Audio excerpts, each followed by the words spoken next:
Xin chào các bạn. Hôm nay mình sẽ giới thiệu cái máy cà phê là KRUPS ProAroma. Cái này cái mã của nó là KRUPS 453, màu trắng, nó màu trắng. Nó có cái gì đây? Thứ nhất là aroma ha, nhiệt độ ha. Cái này là program ha, program. Rồi nó có auto off nè, times nè, hours, minute nè, giờ, phút nè, sensor electricity. Đó. Mình bỏ nước vô rồi mình test thử ha. Giờ mình sẽ nhấn auto off. Ok.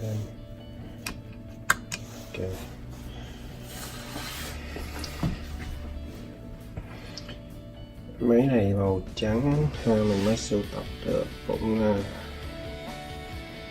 còn rất là đẹp. Rất khoái nhất là nó nhanh. Cái này được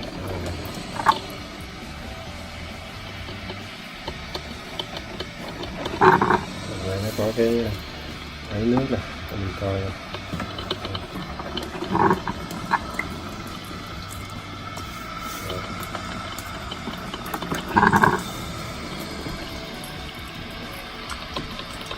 rất là nhanh.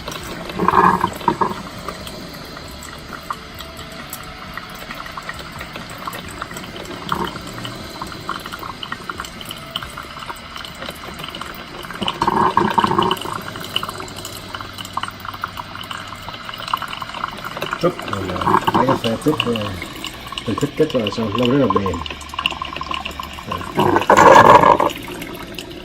Nước của nó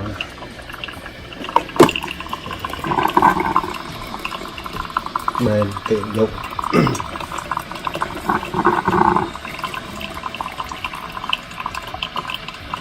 Cái máy này nó có cái coffee filter, là gọi là nó có cái gọi là gold filter, coffee filter.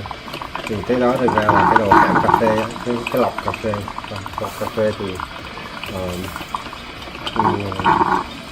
cái đó xài liên tục, xài hoài luôn, không có là lifetime, nó xài hoài, chứ không có phải là giống như cái loại mà giấy filter bằng giấy thì chúng ta xài một lần đã bỏ. Còn đó thì chút xíu nó chạy xong thì mình sẽ mở ra cho mọi người xem. Đây mình test cho nên là mình không có bỏ cà phê. Đây mình đem lại thôi.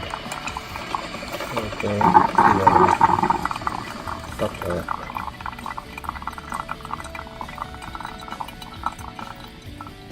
Đây mình mở cái này ra mình xem. Đây.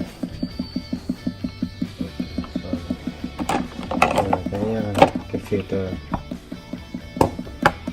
filter ha, rất là sạch sẽ. Filter đóng lại cho nó hút tiếp, bật nó lên tiếp.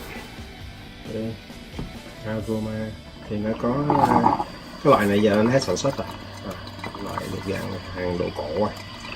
Nó có black and white, black and white. Cái này là white, đây tất màu trắng, mình dùng màu trắng, black and white.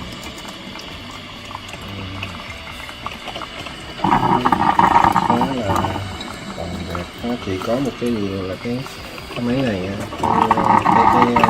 cái lick theo cái lít là cái bình này. Cái ta xài rồi nên là cái màu nó hơi bị màu vàng chút xíu, là do cà phê nó dính với nó là lâu ngày người ta không có clean, nó bị dính lại cho nên màu vàng chút xíu. Nhưng mà totally just a stay nice good coffee, nó đẹp. Ok, rồi mình sẽ dùng cái video về cái máy cà phê KRUPS ProAroma. Cái model của nó là 453.